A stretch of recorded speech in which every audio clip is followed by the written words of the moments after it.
open up something from Zuriel. He's talking about today's day and age. So I'll share it on the screen. This is from one of his books, talking about the challenges of our generation, okay? About the successes and then the eventual failure of secular Zionism. Here it goes. Everybody see this on the screen? If you can't see it, I forget the exact title. They say from maybe it's up top. Well, this particular essay is Nationalism Without Torah. L'miut b'li Torah. Rabbi Zuriel writes, you could see there's a great disappointment, awesome disappointment that grabs the heart of every lover of Zion. You see now how the representatives of the government bother us, prevent us. They're hampering everything we're trying to do, founding the nation of Israel in the land of Israel. Well, the chivyachol, it should be, I said it in Yeshivish. So so it's as though they act like they actually hate other Jews. Rav Kook saw this already 100 years ago. When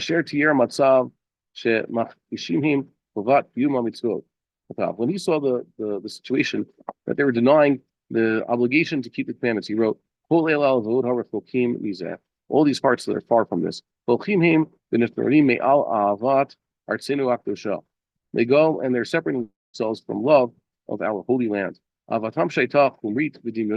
Their love, which was entirely, I guess here it means physical and imaginary, okay, is in contrast to the type of love that comes from the halacha. And continues, all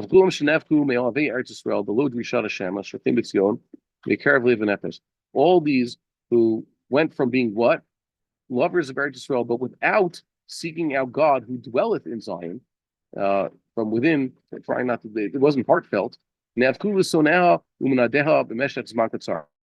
decided to become haters of the Torah and also haters of Eretz Yisrael. Okay? The descendants of the most militant secular Zionists have now become the leftists who want to give up on Am Yisrael and on the Torah and on the land itself.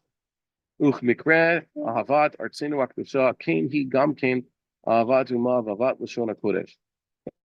same love for our holy land, that's also what happened with the love of our people and our holy tongue. This weak foundation is now going just continuously collapsing. In this case, or it's disintegrating. If you didn't have proper love of Eretz Yisrael, you have love of Eretz Yisrael for some secular reason, eventually it's going to collapse.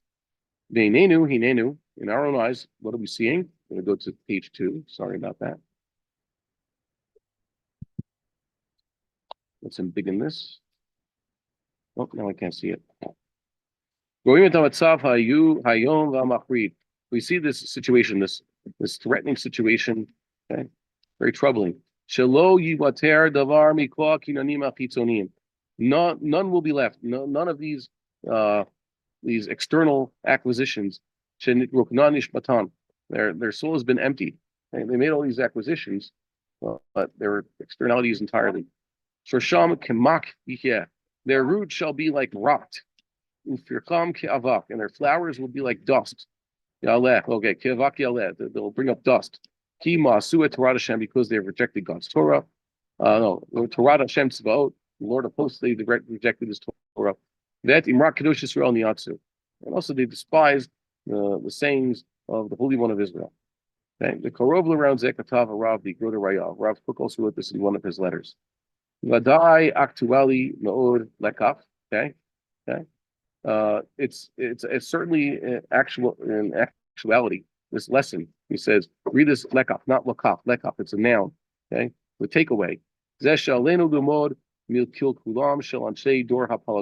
We should learn about what went wrong, the failure of the generation of the dispersal. Those are the ones who built the Tower of Babel. They sought to build a tower and establish a name for ourselves. That's what they said. They did not seek to know God's name, to understand God. They didn't try to fix their ethics. They didn't have anything going there. It wasn't about their mitos. how to do good for every individual person. Islam tuvara klal haita yad biladi. To them, the good of the collective was the only goal or the only destination. And for that sake, the ends justify the means. That you could crush everything along the way. Pashutu shekol ta'alicha histori shakadosh baruch hu oseh hu mitufnan.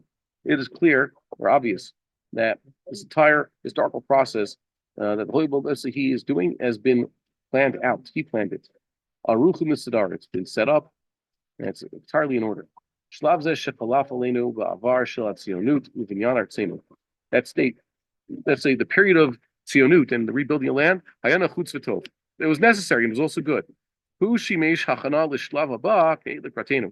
And it was basically preparation for this next stage, which is now greeting us. After we saw the collapse of secular nationalism that had no Torah values, now it's important that we establish a different project, holier one. Nationalism built on the foundations of our Torah. And of course, it should include the rebuilding of our land in all its expanses. It means every single place of our land. We can't, let's say, give up Gaza or the north of the country or the Galil or the Negev or I guess the heartland, Yehuda and the Shomron. We can't give those up. We have to hold on to all of it.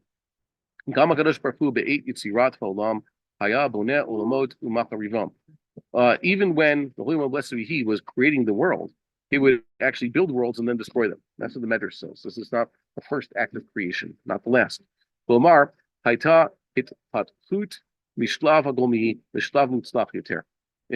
Tzur understands this as being some sort of evolution, a development from the raw material, the raw matter, to a more successful stage, something more developed.